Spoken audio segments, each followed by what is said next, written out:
Around 2:30 p.m. on November 28, 2015, a man pulled into his driveway in the extremely rural city of Huron, California.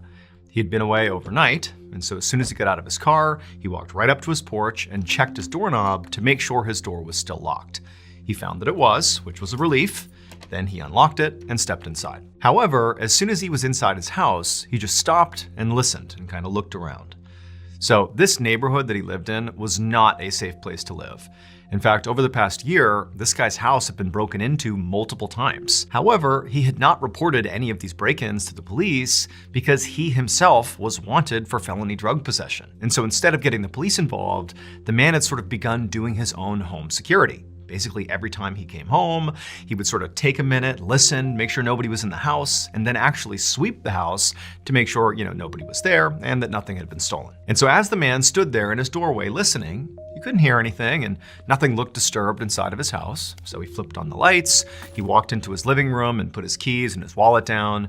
And then he began doing this kind of systematic sweep through his house, checking to make sure there was nothing wrong. Checked the windows, none were broken, goes to the back door, it's still locked. He's in his kitchen, he's in, his dining room, there's nothing out of place. He did notice, however, that his mail that was sitting on one of his tables looked like maybe it had been rummaged through, but at the same time, he couldn't remember if maybe he had been kind of sloppy when he had gone over his mail before he had left the night before. So he didn't know if the mail was a sign of a break-in, but it didn't seem like it. And so after completing his sweep and feeling confident that the house was, in good order, he sat down and he relaxed. And he felt like, it had been a while since the last break-in and maybe he was being a bit too paranoid. But for now, he decided, his security protocol was good enough and he wouldn't make any changes quite yet. And he just picked up the remote, turned on the TV, and settled in for the night. However, after only a couple of minutes, the man realized his house was pretty cold and he was starting to shiver. So he stood up and he walked over and he turned on his heat. Then he sat back down on his couch. And then, about a minute later, this awful, high-pitched scream ripped through the house. It would turn out the homeowner's paranoia around break-ins was totally justified because the night before while he was gone, someone had tried to break into his home. 19-year-old Cody Caldwell had snuck onto the roof and attempted to enter this man's house through the chimney. But he got stuck about halfway down. And when the man came home and did his safety patrol and checked his house and couldn't hear or see anything, what he didn't realize was Cody was still absolutely stuck in the chimney and alive. He just wasn't making any sound. And then when the homeowner got cold and turned on the heat, what he literally did was he started an actual fire in his fireplace. And after setting this fire, Cody, who's wedged in the chimney right above this fire, began breathing in the smoke, and in his panic, he began to wiggle around and sink further and further down into this chimney, which is angled, and so he would have gotten more and more stuck until he was basically in the fire and then caught on fire. That scream was him burning alive inside of the chimney. And the man who owned the house had no idea what was going on. He just heard these screams. And then finally, when he got the fire put out and he called the police and the first responders showed up, it was already too late because Cody had died from severe burns and smoke inhalation. 90s, a man turns on his camera, flips on his light, and starts filming. As the viewer, all we can tell is that he's in this gray hallway. It's very unclear where he is. It does appear to be something that might be underground because everything seems to be concrete. As he's filming, he begins walking down this narrow corridor where there's nothing on the walls or on the ground or anywhere to give away where he is. And so for the first 40 seconds of him just walking down this kind of meandering hallway, it's very uneventful. Then at some point, he aims his camera at what looks like an arrow that's been spray painted on the wall. He looks down at the ground and there's another arrow. He starts to follow the arrows and he's filming each one as he comes across them as he goes farther and farther off of the main hallway. And at some point the arrows bring him to this room, which at first you can't tell what it is. But then as the camera focuses, you see that there's this massive pile of human remains, skeletal remains. The guy filming does not seem alarmed by what he's seeing. In fact, it seems like He came here knowing he might come across this room full of human remains. After staring at this room for a few moments, he doesn't go in, but instead turns and continues following these arrows and strange markings on the wall and the ground as it brings him farther and farther down this other corridor to more rooms with more skeletal remains. And at some point, he comes to a full stop and he's looking at one of these rooms and something spooks him. It's unclear what it is, because to this point, he's been very nonchalant about this horrible thing he's looking at. It didn't seem to faze him at all, but something did spook him, because he's standing there and then all of a sudden he starts sprinting down the hall. Now, it's clear at this point in the video that he is alone down here, or at least he thinks he's alone down here. But he's running as if someone's chasing him. And he just takes off down this hall. The camera is now dropped to his side. He's not even trying to film what's in front of him. You hear his breathing and it's very panicked. And at some point he kind of trips and drops his camera, and the camera comes to rest in this puddle looking right up against the wall. So you don't have a clear view of where this guy is or what's going on. And all you hear is his panicked breathing and his rapid footsteps as he continues to run down the hallway and eventually just disappears, and it's totally silent. And at some point the camera runs out of batteries and it turns off. 10 years later, a group of urban explorers would find this man's camera where he had dropped it 10 years earlier, in one of the scariest places on Earth. Hundreds of feet below the streets of Paris, France, lies one of the world's largest mass graves. It's known as the Paris Catacombs, and it's about 200 miles of intricate passageways that loop all over the city of Paris, where over 6 million people have been buried. The reason all these people were buried down there is because by the 17th century in Paris, the cemeteries in the city were overflowing, and so the decision was made to move their bodies down underneath the streets of Paris into these tunnels that were built in the 13th century for mining but had not been used in hundreds of years. And so they began packing in all these people to the tune of 6 million bodies before they ultimately stopped doing that. Starting in the late 1800s, the catacombs became sort of a popular tourist destination, but only a tiny section of the catacombs was made open to the public, meaning there are literally hundreds of miles of passageways in the catacombs that are totally sealed off to the public. No one goes in there, even though many people believe in these forbidden sections of the catacombs, there are entrances to additional levels of the catacombs, that there could be as much as 400 miles of passageways in the catacombs just waiting to be explored, but no one's allowed to go in there, at least not legally. There's an entire community of people that are sneaking into the forbidden section of the catacombs by going through sewer drains and getting onto train tracks and sneaking into these little cracks in the side of the walls. I mean, it's incredibly dangerous. It involves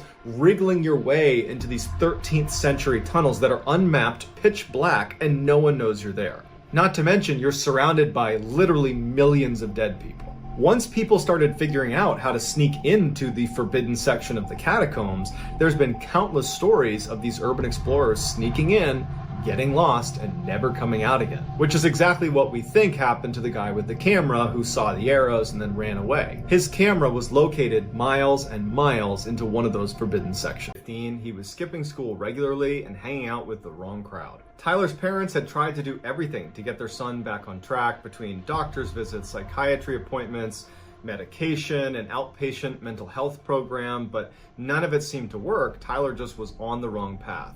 As Tyler's behavior continued to get worse as he got older, his parents just didn't know what to do, became very frustrated with him, and became very, very strict disciplinarians. One night when Tyler came home and he appeared to be intoxicated, his parents took his phone and car away, and Tyler was furious. And he confided in his best friend Michael Mandel that he thought his parents had gone over the line, that they were over-disciplining him, and he said to Michael that he wanted to kill his mother.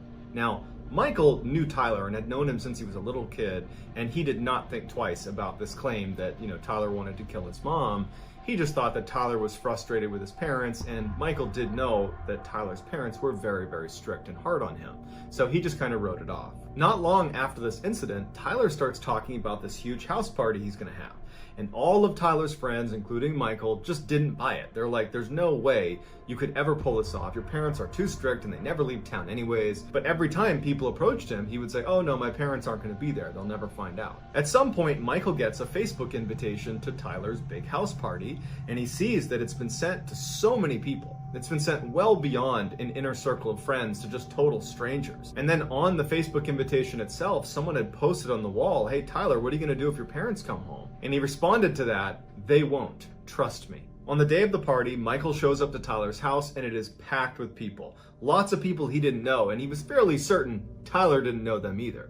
And he goes inside and it's clear that no one gives a crap about the house itself. People are writing on the walls, people have spilled stuff all over the ground, there's broken glass on the ground, people are rummaging through the food in the fridge. No one cared about the house. And Tyler, oddly enough, didn't seem to mind at all. The only time Tyler became on edge was when he felt like the party was getting too loud. And he would go around and tell people to be quiet because he didn't want his neighbors to hear, because the neighbors would call the police and he didn't want the police coming to the house. During this big party, Tyler pulls Michael aside and says, "Hey, I gotta tell you something. Come outside with me." When they get outside, Tyler looks at Mike and just says, "Mike, I killed my parents." Michael doesn't believe him, but Tyler says, "No, look in my driveway. Their car is still here. They did not go to Orlando. I killed my parents." Michael still didn't believe him, and Tyler said, "Go inside. I bet if you look around, you'll find blood in my house." So he goes inside and he starts looking around, and when he goes upstairs, he sees there's blood on a table right outside the master bedroom where Tyler's parents slept. And on the door handle to the master bedroom, there was also blood. So he goes back down, and he goes, "Tyler, you're playing a prank on me." And Tyler goes, "No, when the party dies down, I'll show you proof." At this point, Michael is starting to think this could actually be real. And Tyler walks away, and Michael's thinking to himself, I can't wait till the end of this party to see if this is really true or not. So he goes upstairs, goes to the bloody door handle to the master bedroom, opens it up, and the door actually hits the leg of Tyler's father, who's laying on the ground, who's deceased inside of the master bedroom. He shuts the door and he's standing in the hall and he doesn't know what to do, because on the one hand, Tyler's his friend, but he just discovered Tyler's a murderer. He also knew Tyler's parents really well, so he's deeply saddened by what he just saw. And as he's standing there, he's realizing that he has to turn Tyler in. And so for some reason, he just felt the need to take one more picture with Tyler, because he knew as soon as he left the house, he was gonna go tell authorities what Tyler had done, and he was never gonna see him again. And so he goes over to Tyler and he takes this picture. After Tyler was arrested, he admitted that just hours before this house party, he had bludgeoned his parents to death and stashed them in the master bedroom. Tyler was sentenced to 2 life sentences without the possibility of parole, and while he has been remorseful, he's never given a real reason why he actually killed his parents. In 1861, James McCormick Sr. was on vacation from his job as a fire inspector for the city of Portland, Oregon. And he was feeling bored, he was feeling kind of restless, and he decided he wanted to go do something fun with his 16-year-old son named James McCormick Jr. They settled on going hunting together, as they were both avid outdoorsmen, and so they, along with their hunting dog, headed out to Larch Mountain on December 4th. Even though Larch Mountain was only 30 miles from the city, it was known as one of the most rugged and wild areas in the northwestern United States. And so the men arrive at Larch Mountain, they're excited, they hop out of the car, they put their gear on, and they begin hiking into the wilderness. Now, the weather forecasters had said it was probably going to be pretty cold. There might be some light snow in the area, but the weather should hold for their day trip out into the woods. And so they hadn't brought any equipment to stay out for multiple days. This was just going to be a full day event, but back at night. But after walking for several hours into the mountains, they started to notice the temperature was dropping rapidly. And then it started to rain, and then it started to snow, all in a very short period of time. And initially they decided they were going to gut it out and keep walking a little ways, but they decided, you know what, this is awful and our stuff's getting wet and it's going to get dark soon, so let's just turn around and go back. We can go hunting another day. But it had started snowing so quickly that when they turned around to start making their way back to their vehicle, the snow had covered over everything enough that it looked a little bit different.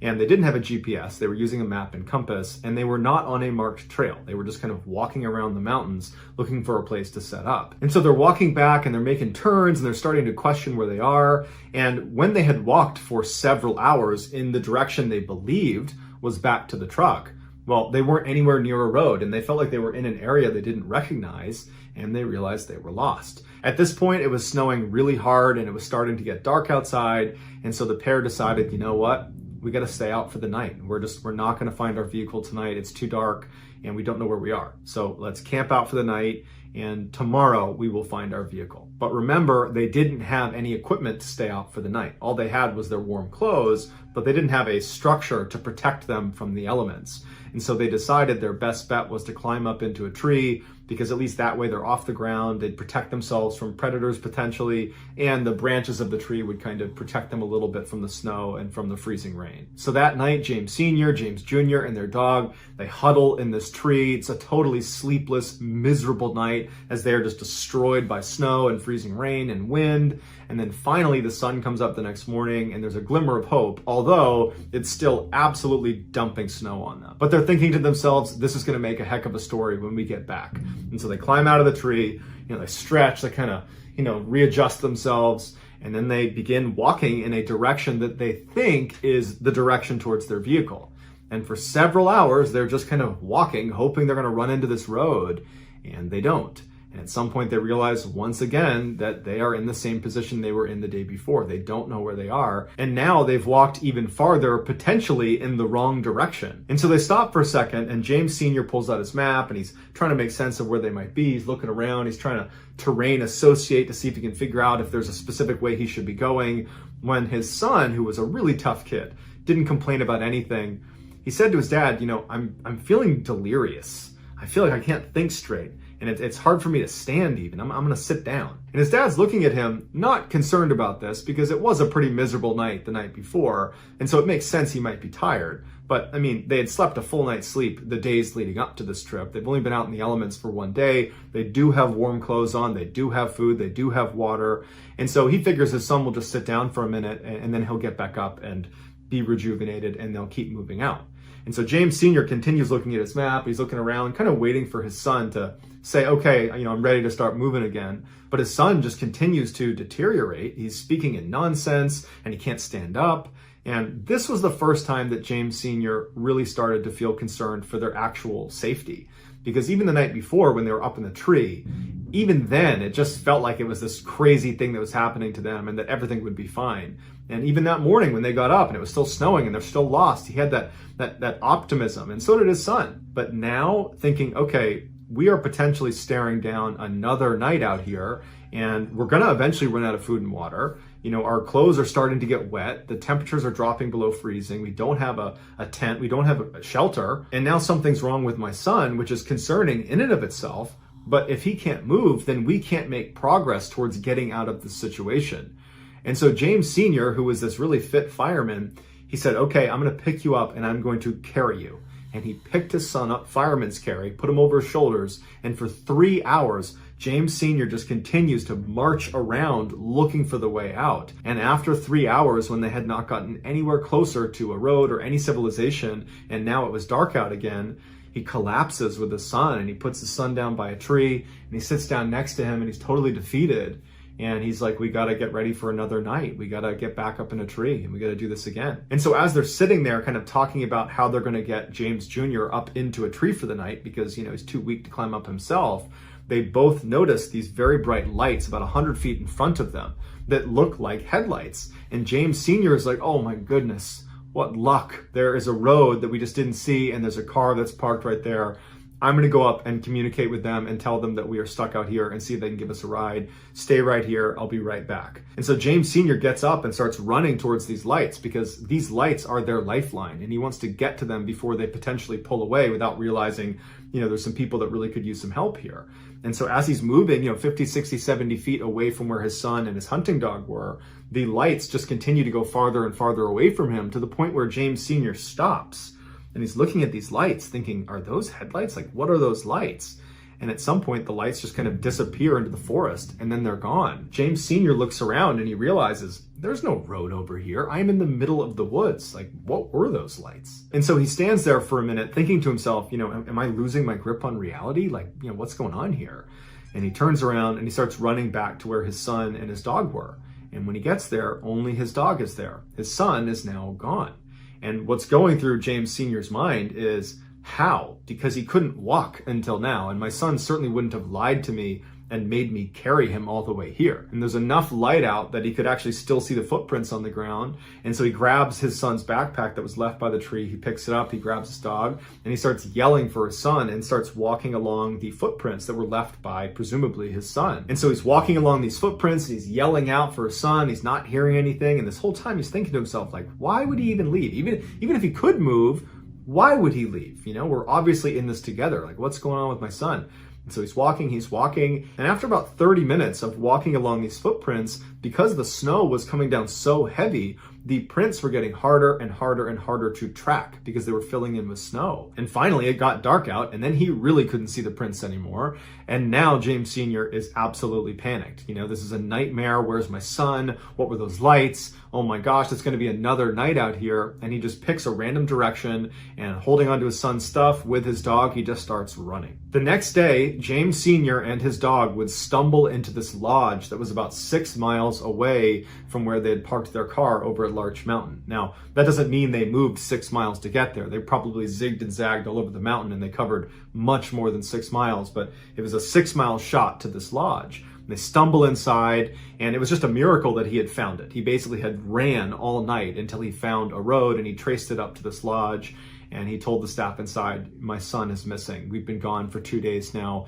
He's out in the middle of the woods. He's hurt. Someone needs to go out there. And so very quickly, the police were called, and word spread to the firefighters in Portland, Oregon that, you know, the fire inspector's son is missing.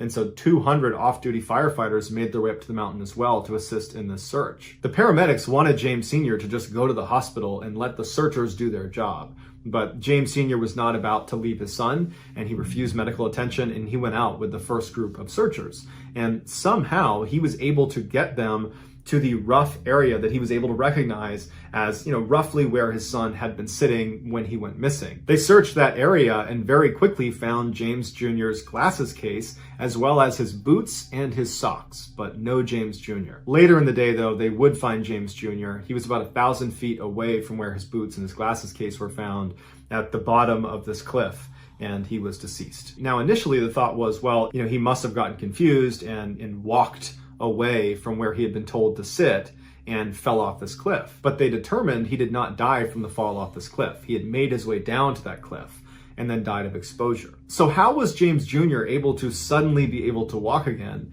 And once he had that skill back, why didn't he go to his dad? Why did he walk away from him? And why did he take his shoes and socks off to do that as well? And what were those lights that James Sr. saw in the middle of the woods? Because they weren't headlights. And it was only when he went to investigate them that suddenly James Jr. up and walks away. Porco and his wife, 54-year-old Joan Porco, were like so many other middle-aged, middle-class Americans. They lived in Del Mar, New York in a comfortable 2-story home, and they worked for a living. Peter was an appellate court clerk, and Joan was a speech pathologist. They had been married for over 30 years, and they had 2 sons. Christopher was a 21-year-old student at the University of Rochester, and his brother, Jonathan, was a 23-year-old naval officer stationed at a submarine base in Groton, Connecticut. On Monday, November 15th, 2004, Peter woke up to start his typical Monday morning work routine. He got up, he got out of bed, he went into the bathroom, he relieved himself, he looked in the mirror, he shaved, he got dressed in his work clothes, he went downstairs, he put on a pot of coffee. While the coffee was brewing, he unloaded the dishwasher and then put the dirty dishes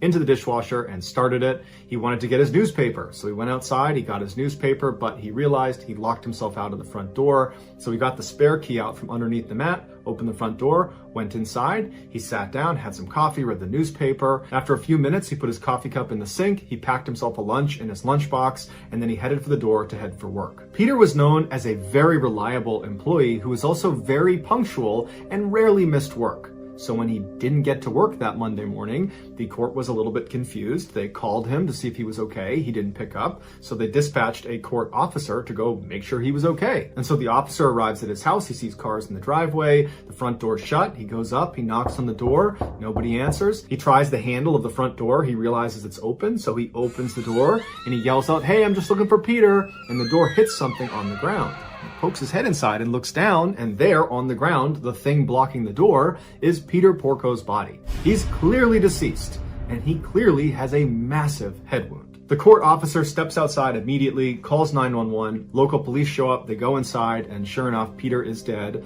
They go upstairs and they find his wife, Joan, in bed, also with a massive head wound, but she was still alive. Joan was rushed to a hospital where she underwent emergency surgery and then was put into a medically induced coma. Meanwhile, the police began their investigation into who could have done this. They quickly discovered that the home's alarm system had been smashed and a phone line, because there still was landlines at the time, had been cut from the outside, and a screen in one of the windows had been slashed that looked like the way someone climbed into the house. However, nothing appeared to have been stolen because police almost immediately found Peter's wallet with money inside of it still sitting in the house, as well as very expensive jewelry that belonged to Joan still sitting in the house. As they continued to search the house, they discovered a fireman's axe that belonged to the Porcos hidden inside of one of the bedroom closets, and it was very clear this was the murder weapon. The Porco sons had been away during this attack. John was on his submarine in Connecticut, and Chris was at the University of Rochester. And in fact, Chris found out about the attack on his parents when he saw a news report, because this story of this innocent, typical-seeming American couple in a quiet suburb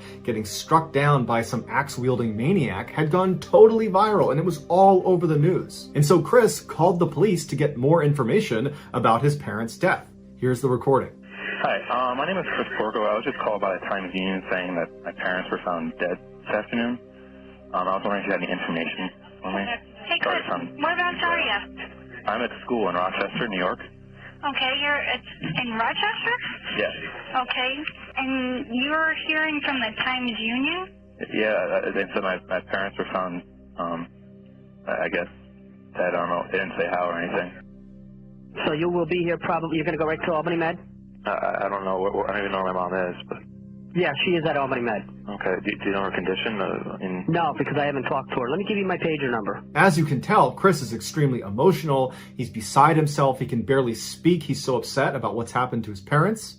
No, actually, he sounds as calm as if he's ordering a pizza, because Chris Porco was actually a psychopath, and he was the one who attacked his parents with the axe. As it turns out, Chris was failing at school and taking out huge loans in his father's name by forging his signature, and his father found out about it. So Mr. and Mrs. Porco write their son a strongly worded email where they tell him this behavior has to stop, and they're very disappointed in him, but they love him and they will help him get back on his feet. Chris responded by driving home in the middle of the night, sneaking into his house and attacking his parents with an axe. While this case is already disturbing and horrific and tragic, it's what happens to Chris's father after the attack that makes it one of the most brutal cases of all time. After being struck 16 times in the head and laying unconsciously in his bed as his son snuck out of his house, Peter suddenly sat up and began his morning routine. He got dressed, he went to the bathroom, he shaved, he went downstairs, he made coffee, he did his chores, he went outside to get the newspaper, he got locked out, he got the key from under the mat, went back inside, he packed his own lunch. When he was finally ready to go, he headed for the door and then he collapsed and he died. Due to the severity of Peter's head wound, his brain was basically broken and it was unable to recognize he had been gravely injured. So in his final moments, he believed it was just a typical Monday morning going about his work routine, when in reality, he had a gaping head wound and he was basically dead after the 16th blow to his head. One of the more surprising and heart-wrenching details of this case is that Joan Porco, she did survive the attack. And after she came out of that medically induced coma, she said she forgot all the details of the attack, even though when she was discovered in her bed, she did indicate that Chris, her son, was the attacker. Nonetheless, she got together $250,000 to post Chris's bail, and she allowed him to come stay with her during his trial. And the two attended the trial together, walking into the courthouse hand in hand. Chris was very quickly found guilty of killing his father and attempting to kill his mother, and he was sentenced to 50 years to life in prison. Despite the verdict, Joan Porco still speaks to Christopher over the phone and frequently visits him in prison. It's unclear if she still believes he is innocent. So that's going to do it, guys. 1972, Uruguayan Flight 571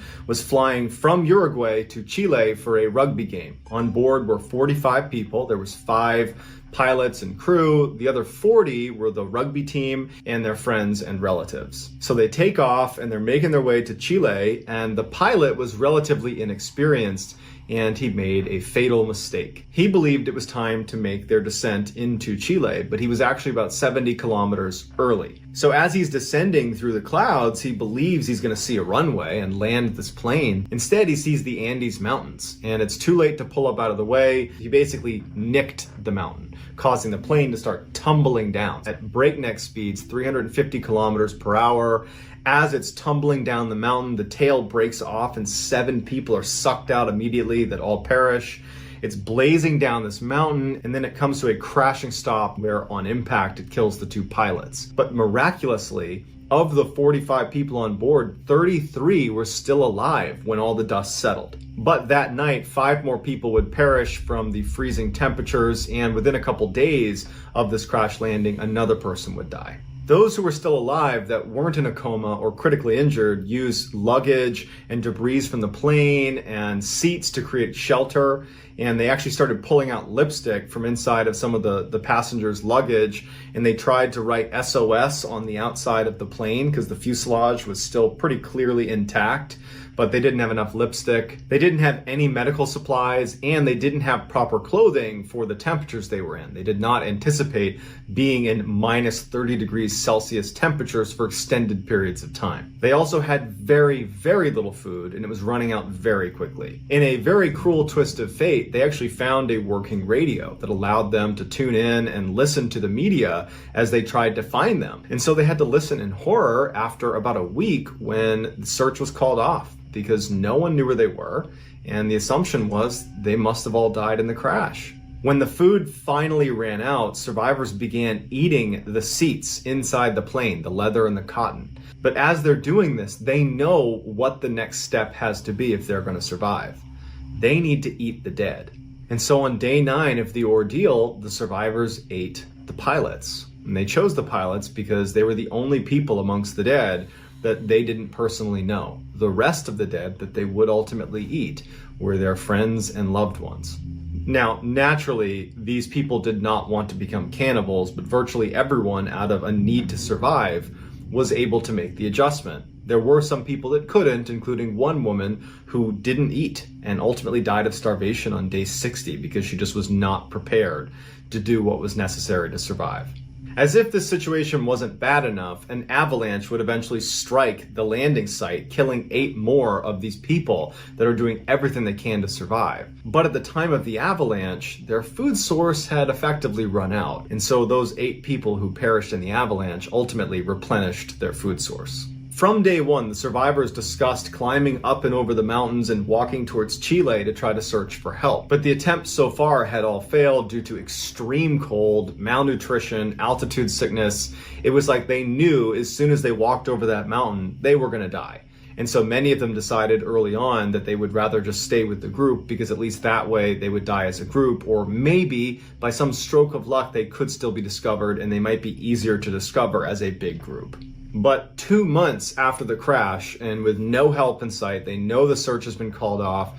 2 of the survivors basically say, screw it.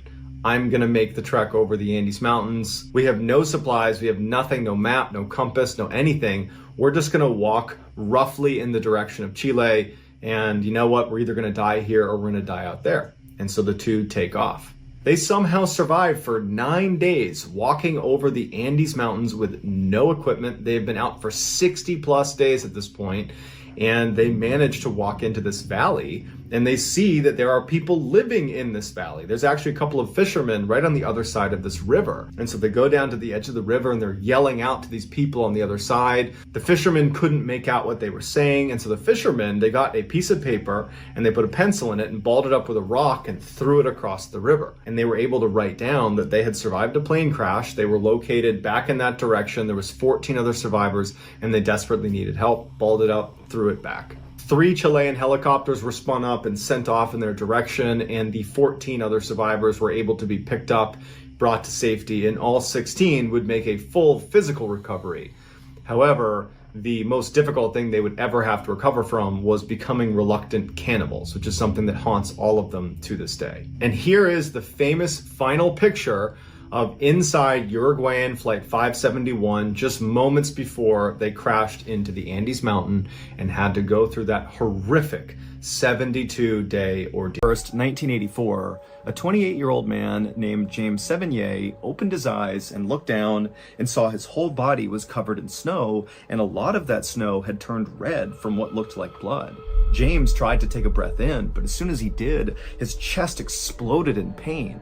Then James began moving his tongue around in his mouth, and he realized there was this weird substance in his mouth, and there were all these sharp objects in his mouth. And so when he spit, he realized what it was. It was blood and shattered teeth. James began to panic and tried to lift up one of his arms, but it wouldn't move. And then when he tried to move his other arm, it did move, but that little movement hurt so bad he began crying in pain. So James is dealing with this blinding full body pain that he has no idea what it came from. He's looking around and he can barely understand where he is or what happened. But then James looked up kind of right behind him and he saw this enormous snow-covered mountain. Now, James had no idea what mountain this was, but in his head, he thought, I must have attempted to climb that mountain. James was a self-described climbing bum, which really just meant he lived out of his car most of the time and traveled all around the world, seeking out the most dangerous mountains in the world for him to climb. And so as James was racking his brain, trying to remember what happened, suddenly it all just came flooding back. He remembered he was here in the Canadian Rockies with his best friend, Richard Whitmore, and the two of them had attempted to climb this particular mountain. It was an 11,000 foot tall mountain called Mount Deltaform. And James remembered that as they were making their way up this mountain, they were hit by an avalanche. Now, James didn't really remember what happened once the avalanche hit them, but it would turn out he had fallen, along with his friend Richard, about 140 stories as this avalanche carried them down the mountain. For reference, that's taller than the Empire State Building, so this is a massive fall. And so as James is remembering that avalanche, he began looking around frantically for his friend Richard, hoping that maybe he was okay and nearby, and they could work together to get out of this situation. And sure enough, at some point, James looked over and he saw there was a crumpled figure kind of lying in the snow that obviously was another person. And so James instinctively tried to sit up to go over to his friend, but as soon as he attempted to do that, he felt the blinding pain in his body. I mean, he is totally wrecked here, and he couldn't stand up. But James really wanted to go see his friend, so he kind of rolled over, and through the pain, using his one good arm, he crawled his way over to Richard. And for a second, he thought maybe his friend was alive, that he too had survived this epic fall. But as he looked down at Richard, he could see his chest was not moving, and his neck was twisted really badly, and so was his back. And so James knew his friend, Richard, was dead. And so James just collapsed into the snow, feeling unbelievable anguish and sadness and fear. I mean, this is the only other person out here. They are nowhere near civilization, and it's going to be at least 4 days before anybody even notices that they aren't back yet, because that was when James and Richard were supposed to be home. And now James is thinking, like, I can't even stand up. I can barely breathe. I'm so badly hurt. What am I going to do? And pretty quickly, James adopted the mindset of, unfortunately, you're going to die here. And this was something James had always thought would happen to him eventually, that a mountain would end up killing him. And here he was realizing that, yep, that's exactly what's about to happen. I'm going to die out here. And so James just kind of lay there, resigned to his fate, literally waiting to die. And after about 20 minutes, when his body began to go numb and he was starting to enter into hypothermia, James heard a voice from behind him. It was this woman who walked right up to him, and she said, "You can't give up. You have to try." And James, even though he was totally caught off guard that there was another person out here, there was something so calming about this woman and the way she was talking to him that without any hesitation, it was like James's whole mindset about this situation completely changed. Suddenly, he was not ready to give up and die. But now, because of this woman, he was going to fight to survive. And so, after kind of moving around and looking back towards this woman, she would say to him, "Put your coat on."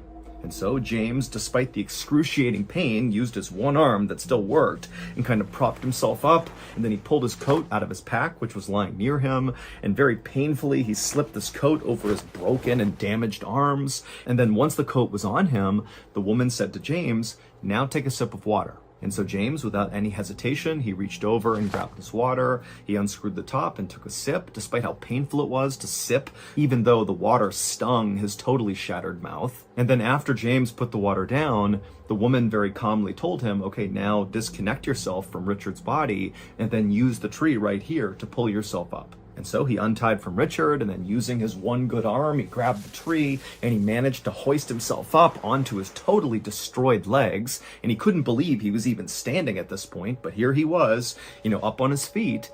And then the woman said, "Okay, it's time to move." And so James began walking away from the mountain, and this woman just followed along behind him. And for a long time, he trudged through this knee-high snow, barely able to take a step without this blinding pain coursing through his body. But every time he began to stumble or slow down or seemed like he was going to give up, the woman would very calmly urge him to keep going, keep moving. And finally, after about 4 hours of this horribly painful trek James was on, he came upon the camp that he and his friend Richard had built before coming over to this mountain to begin this climb. And so James quickly began moving towards his tent that was still pitched, that he knew inside had a warm sleeping bag and some water and food. And so as he made his way towards the tent, he stopped himself and he turned around to talk to his guide, to thank her for pushing him onward. But when he turned, there was no one there. And when he looked at the ground, there was only one set of bloody footprints that were his, leading all the way back to where he had fallen. This guide, this woman, she didn't exist. James was totally unsettled by this and really didn't know what to do about it, but he knew right now the priority was just to survive. And so he made his way over to his tent and he attempted to get inside of it, but his hands were so cold and so badly beaten up that he couldn't use the zipper. He couldn't even get it open. And then finally, when he managed to use a tool to get it open, he couldn't open up his sleeping bag. It was like his body was shutting down. And so we thought, okay, I'll make a fire and that will be enough to keep me warm. But again, it's like his body was failing him and he couldn't do it. He couldn't start the fire. And so right as James is realizing that, despite making it to this campsite, he may not be able to survive because he can't use the campsite, he began to hear voices. Right away, James is worried that the voices he's hearing don't really exist, like this woman he had seen.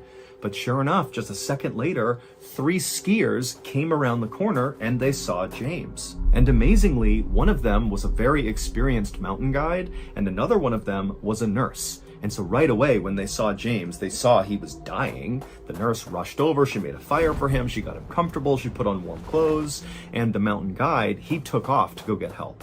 And sure enough, a couple hours later, a helicopter arrived and they airlifted James out and he would make a full recovery. However, it would take James years before he finally opened up about this mysterious vanishing woman who literally saved his life. Without her talking to him and urging him to go, he would have laid there next to his friend and died. But James, he was afraid to bring up that he had seen this woman in fear that people would think he was crazy. But when he finally brought it up, he would quickly learn that he was far from the first person to experience this phenomenon of having this invisible person help you.